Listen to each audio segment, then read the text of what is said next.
Dear viewers, sometimes life's greatest miracles don't come from money or medicine, but from compassion. Today's story will touch your heart.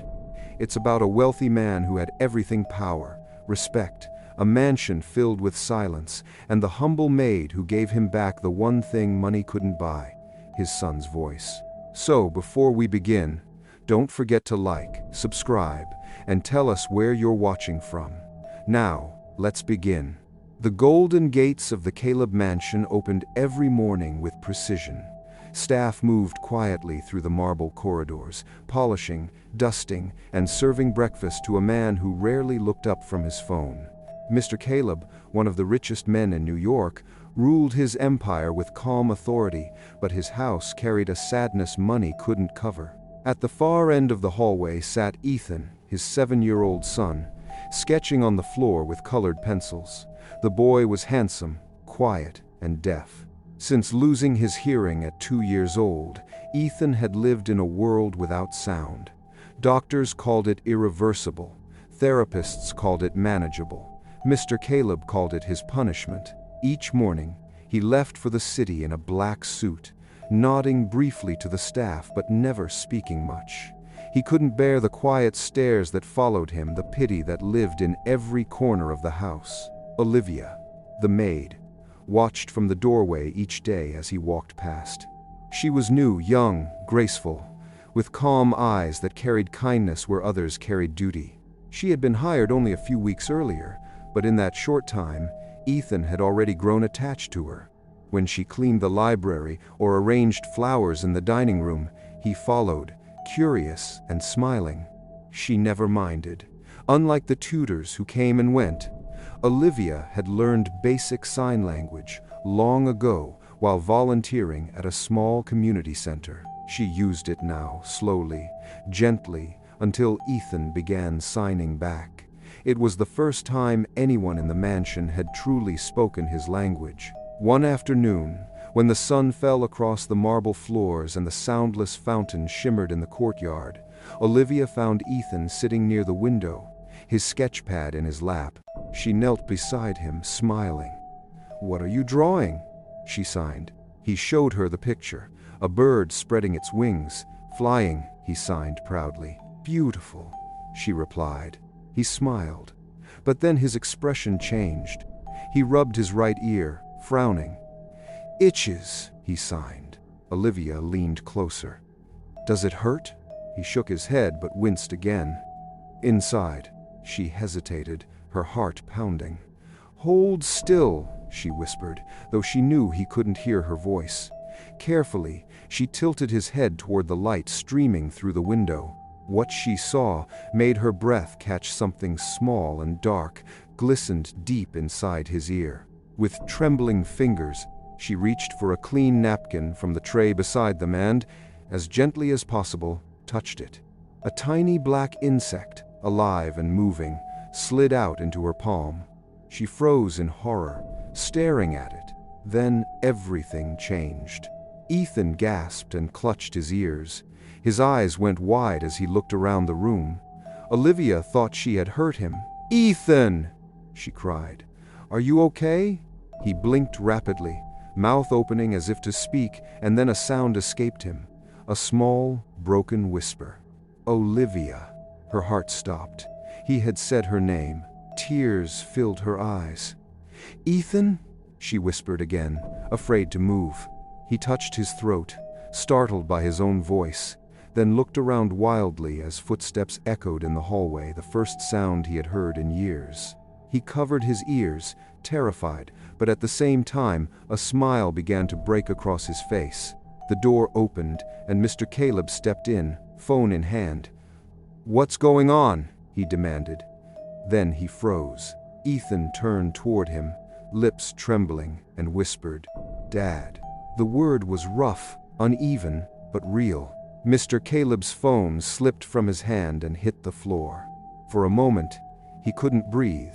He crossed the room in 2 strides, kneeling before his son. "Say it again," he pleaded, voice shaking. Ethan's eyes filled with tears. "Dad." Mr. Caleb's hands trembled as he touched the boy's face, His knees went weak. "Oh God," he murmured, voice breaking. "My son." Then fear flooded him. He turned sharply to Olivia. "What did you do to him?" She stepped back, frightened. "Sir, please, I didn't hurt him. Something was in his ear. I removed it, and he—" "Removed it?" His voice rose. "You touched him? Without permission?" Ethan grabbed his father's sleeve, shaking his head. "No hurt!" he shouted. Both adults froze. The sound of that single protest hit Mr. Caleb harder than any blow. He looked at his son, then at the maid, then at the napkin trembling in her hand, and saw the small dark creature still wriggling. "What is that?" he whispered. "I don't know," Olivia said, tears forming. "It was inside his ear. I just wanted to help." He turned away, pressing a hand to his face, breathing unevenly. The moment felt unreal, too impossible to believe. For 7 years, he had paid for the best hospitals, the best machines, the best doctors in America, and yet a maid had undone all of it in a single moment. He stood silently, staring at his son, who was now laughing and crying all at once, clapping his hands just to hear the sound. Each noise echoed through the marble hall like a song. Olivia stood behind them, her heart racing, unsure whether to smile or collapse. She didn't understand what had just happened, only that something holy had touched the house that day. And for the first time in 7 years, the mansion that once echoed with silence was filled with sound. Within an hour, the mansion turned into a storm. Doctors, guards, and assistants filled the corridors. The sound of hurried footsteps echoed through the once quiet halls. Mr. Caleb's face was pale as he walked beside his son, who now clung to his arm, frightened by every sudden noise. The doctor examined Ethan quickly, shining a light into his ear, mumbling words that made no sense to anyone but himself. "It's clear," the man said, finally confused. "There's no infection, no damage. His hearing seems perfectly normal." Mr. Caleb's jaw tightened. "Perfectly normal? For 7 years you told me he was incurable." The doctor swallowed hard. "We followed every protocol." Mr. Caleb's voice cracked like thunder. "Protocols?" He slammed his hand against the wall. "You charged me millions of dollars for silence. And now, a maid." He turned sharply toward Olivia. "A maid fixes what all of you could not." Olivia stood quietly, her hands clasped in front of her apron. "I didn't fix him, sir," she said softly. "I only saw something and helped." But the fury in Mr. Caleb's eyes didn't fade. He felt betrayed, humiliated. His world of logic had collapsed in front of his staff. For years, he had believed money could solve anything. Now he looked like a fool who had been blind to the simplest truth. The doctor cleared his throat nervously. "Mr. Caleb, may I speak to you privately?" They stepped into the study. The air smelled of old leather and tension. The doctor placed a file on the table. "You might want to see this." Mr. Caleb flipped it open.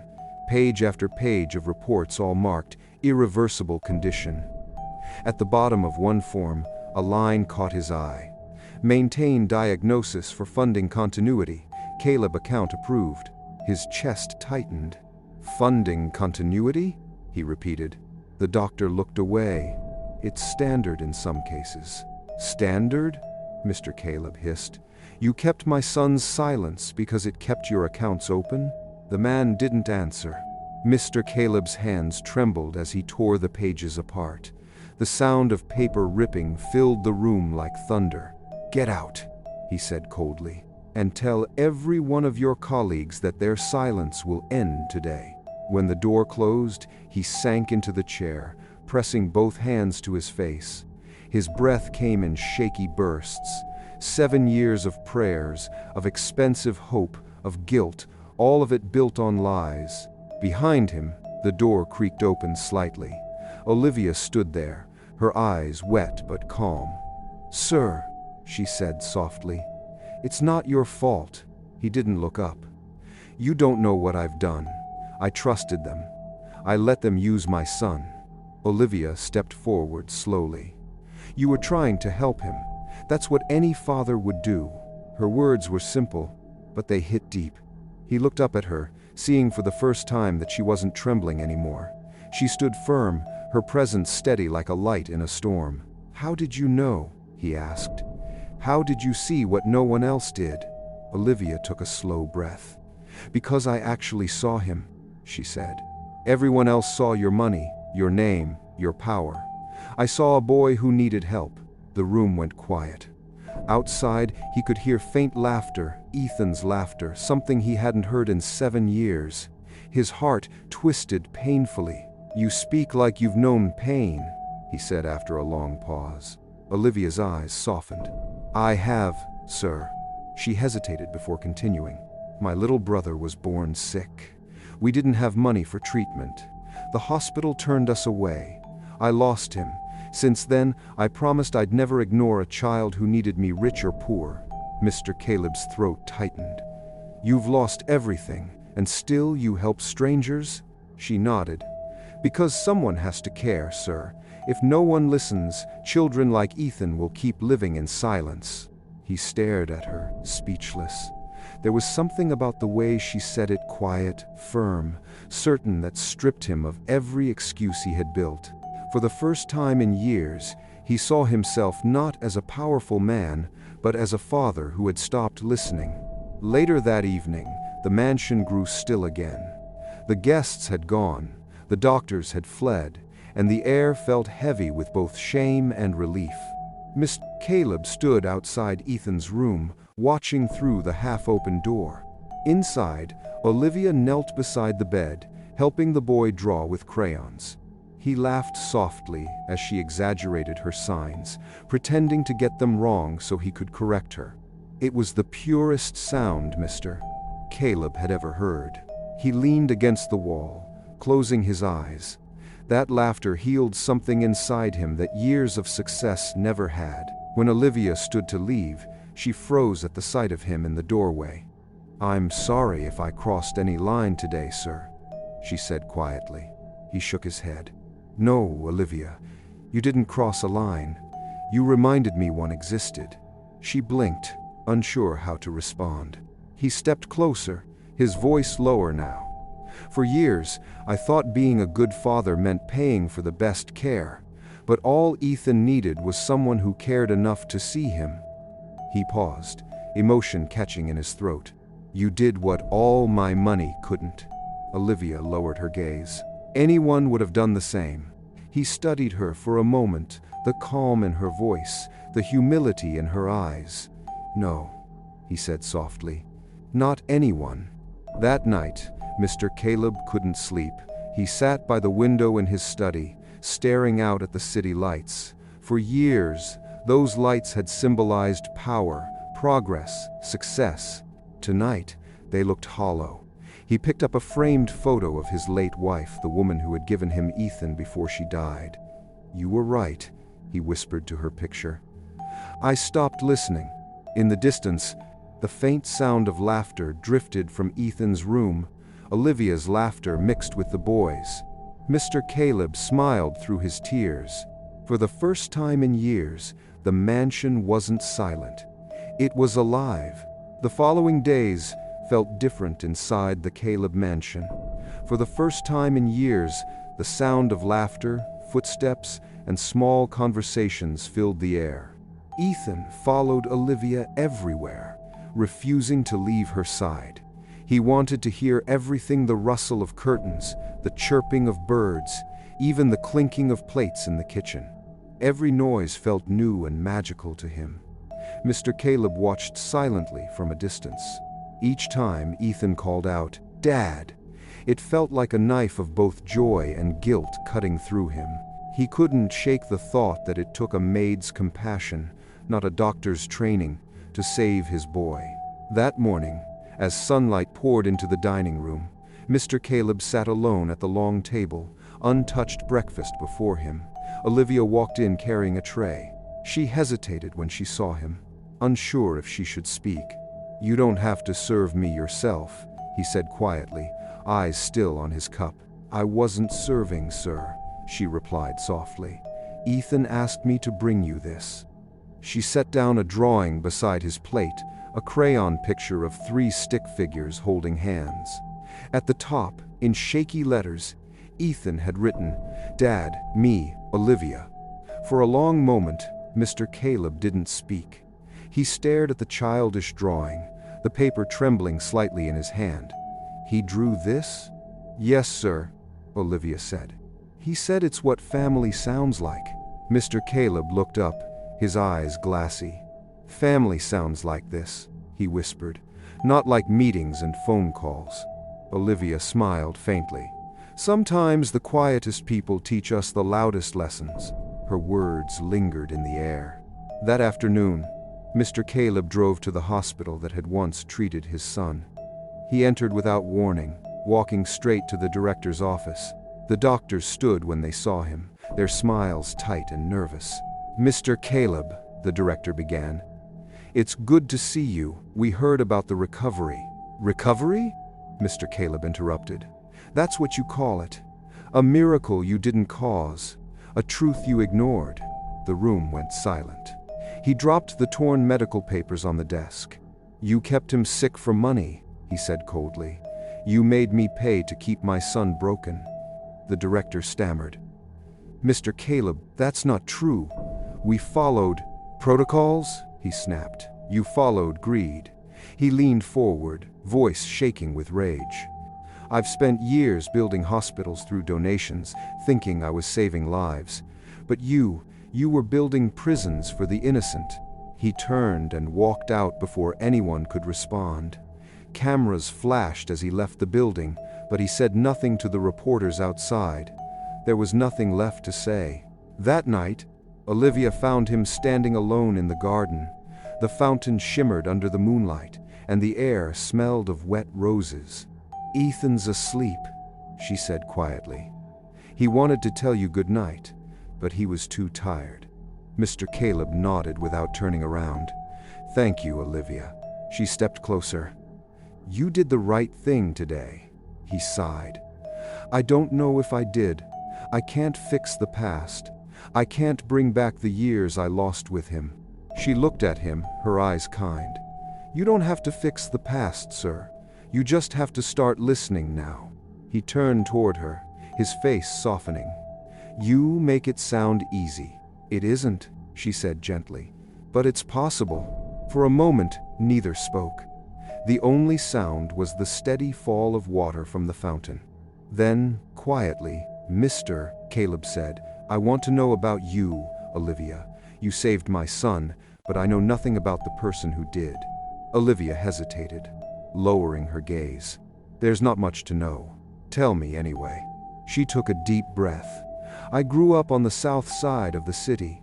My mother cleaned offices, and my father fixed old cars. When my little brother got sick, we couldn't afford hospital bills. They turned us away. He lost his hearing, and later, his life." Mr. Caleb's chest tightened. "I'm sorry." She nodded slowly. "After he died, I started volunteering at a small clinic that helped children with hearing problems. That's where I learned sign language. I promised myself that if I ever met a child like him again, I would help, no matter who they were." Her voice broke slightly, but she kept going. "When I got this job, I never imagined I'd meet Ethan. I just wanted honest work. But when I saw him sitting alone every day, so quiet, I saw my brother." Tears filled her eyes. "That's why I couldn't walk away." Mr. Caleb couldn't speak. He felt something in his chest he hadn't felt in years: humility.